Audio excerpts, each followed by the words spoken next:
Baik. Bismillahirrahmanirrahim. Assalamualaikum warahmatullahi wabarakatuh.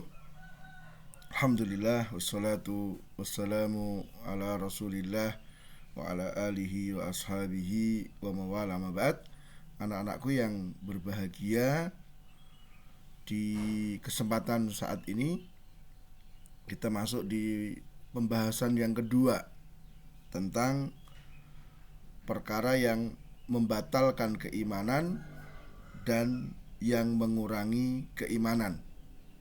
Ya, diharapkan dengan mempelajari pembahasan ini, ya kalian bisa mengetahui pembatal-pembatal keimanan secara global, secara umum. Juga mengetahui perkara yang mengurangi keimanan, ya secara umum. Kalian bisa bedakan antara perkara yang membatalkan dan perkara yang mengurangi keimanan. Ya, jadi kita masuk di pelajaran yang ketiga ya, karena di pembahasan yang kedua ini ya masuk di pelajaran yang ketiga. Nah, sekarang apa yang dimaksud dengan pembatal keimanan?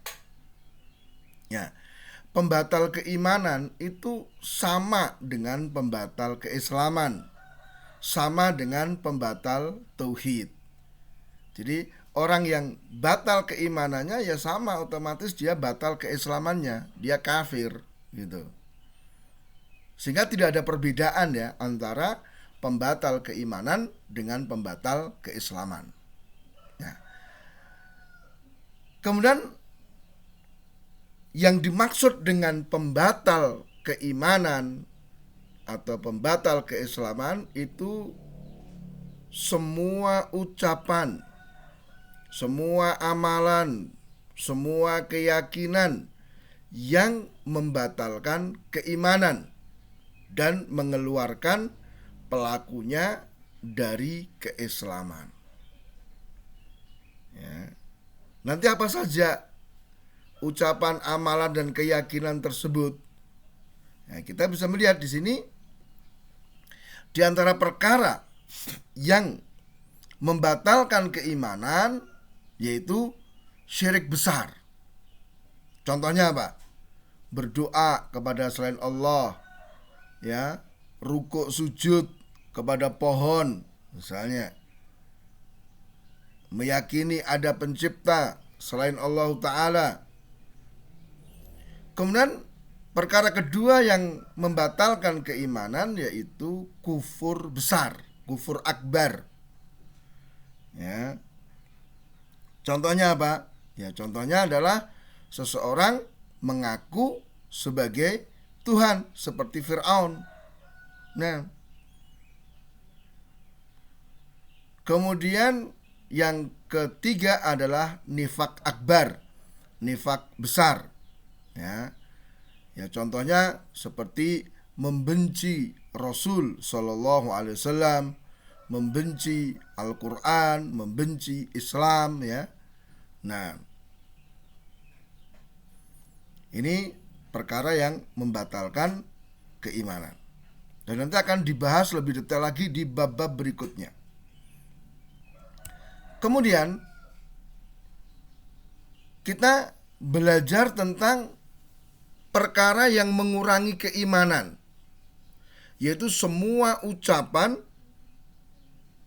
perbuatan, dan keyakinan yang mengurangi keimanan dan tidak mengeluarkan pelakunya dari Islam. Jadi ketika orang itu mengucapkan perkara ini, perbuatan ini, ya, maka imannya berkurang, tetapi tidak sampai mengeluarkan dari keislaman. Ya, dosa dan maksiat misalnya itu mengurangi keimanan. Ya, tapi tidak mengeluarkan dari keislaman. Nah, contohnya apa? Contohnya adalah syirik asghar. Ya, seperti riya misalnya. Kemudian ada kufur asghar.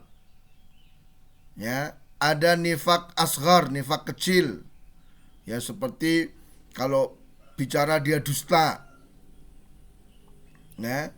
Kemudian ada bid'ah. Ya. Bid'ah-bid'ah ini semua adalah perkara yang mengurangi keimanan seseorang. Kemudian ada dosa dan maksiat. Nah, anak-anakku yang saya muliakan, mempelajari pembatal keimanan dan perkara yang mengurangi keimanan ini adalah hal yang sangat penting. Karena apa? Kebahagiaannya seseorang di dunia dan di akhirat ditentukan dengan masalah keimanan, dengan masalah keislamannya. Maka ini kita pelajari perkara pembatal keimanan dalam rangka apa? Satu, untuk menjaga agama. Ya, jadi ini kita belajar sebagai bentuk penjagaan terhadap agama. Karena ya, keislaman, keimanan seseorang itu perkara yang paling mahal. Maka harus betul-betul kita jaga. Jangan sampai keimanan kita batal, ya. Kemudian kita belajar agar tidak terjatuh ke dalamnya, ya, supaya kita tidak melakukan pembatal keimanan. Karena orang yang tidak tahu dikhawatirkan dia akan jatuh ke dalamnya. Kemudian yang ketiga, dalam rangka untuk apa? Berhati-hati dari sebab-sebab dan cara-cara yang mengantarkan kepada pembatal keimanan atau perkara yang mengurangi keimanan. Hati, karena banyak banget, ya. Para ulama menyebutkan bahwa pembatal keimanan itu ratusan, ya, ratusan. Kita harus hati-hati. Apa saja yang mengantarkan kepada pembatal keimanan. Kemudian kita belajar dalam rangka memperingatkan kaum muslimin, ya. Jadi ketika kita tahu, kita faham betapa bahayanya pembatal keimanan, betapa bahayanya perkara yang mengurangi keimanan, dan apa saja perkara-perkara itu, kita bisa memperingatkan kaum muslimin. Kalau kita nggak ngerti, gimana kita akan mengingatkan? Dan yang berikutnya, yang kelima, yaitu apa? Mendakwai orang-orang yang sudah terjatuh ke dalam perkara tersebut agar mereka bertaubat.